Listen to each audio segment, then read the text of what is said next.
We are at the 21st chapter of the book of Judges, and that's the very last chapter. And I'm sorry I'm late on you this morning. The snow's got me out of whack again, and it was like 2 degrees when I went to sleep, so hence the fuzzy attire. Don't laugh at me too bad. Let's go. Now the men of Israel had sworn in Mizpah, saying, There shall not any of us give his daughter to Benjamin to wife. And the people came to the house of God, and abode there till evening before God, and lifted up their voices, and wept sore.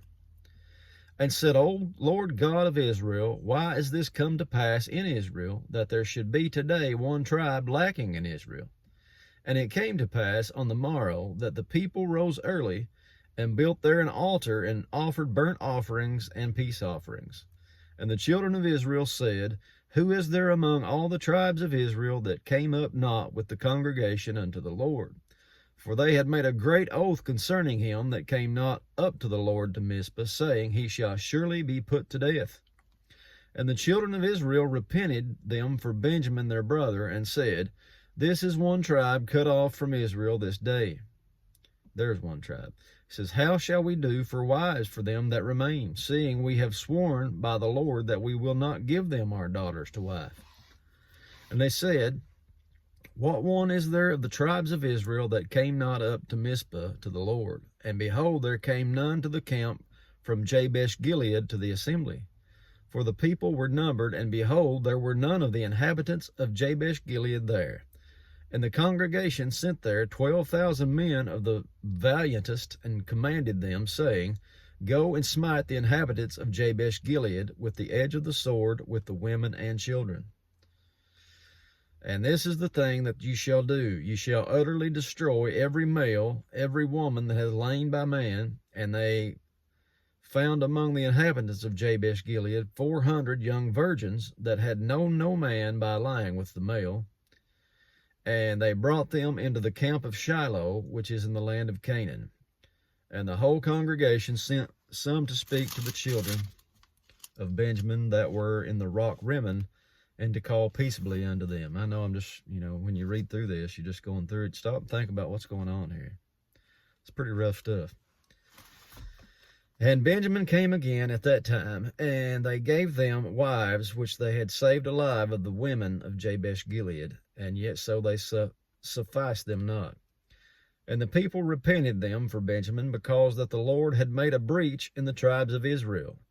Then the elders of the congregation said, How shall we do for wives for them that remain, seeing the women are destroyed out of Benjamin? And they said, There must be an inheritance for them that be escaped of Benjamin, that a tribe be not destroyed out of Israel. Howbeit we may not give them wives of our daughters, for the children of Israel have sworn, saying, Cursed be he that gives a wife to Benjamin.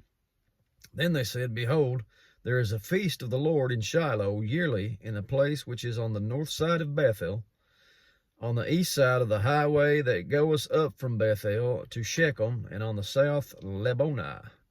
Therefore they commanded the children of Benjamin, saying, Go and lie in wait in the vineyards, and see, and behold, if the daughters of Shiloh come out to dance in dances, then come ye out of the vineyards, and catch you every man his wife of the daughters of Shiloh, and go to the land of Benjamin.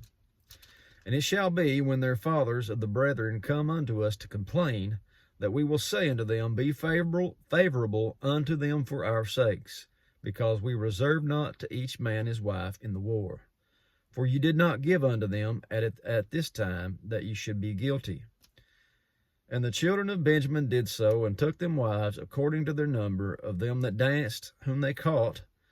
And they went and returned unto their inheritance, and repaired the cities, and dwelt in them. And the children of Israel departed thence at that time, every man to his tribe and to his family, and they went out from thence every man to his inheritance. In those days there was no king in Israel. Every man did that which was right in his own eyes. And that's kind of the way that book started. Ends the same way. But we're going to start on a whole new line. But the next book is Ruth. It's a good little 4-chapter book. And that kind of starts the story of the kings, if you will. And Lord willing, we'll see you in the morning.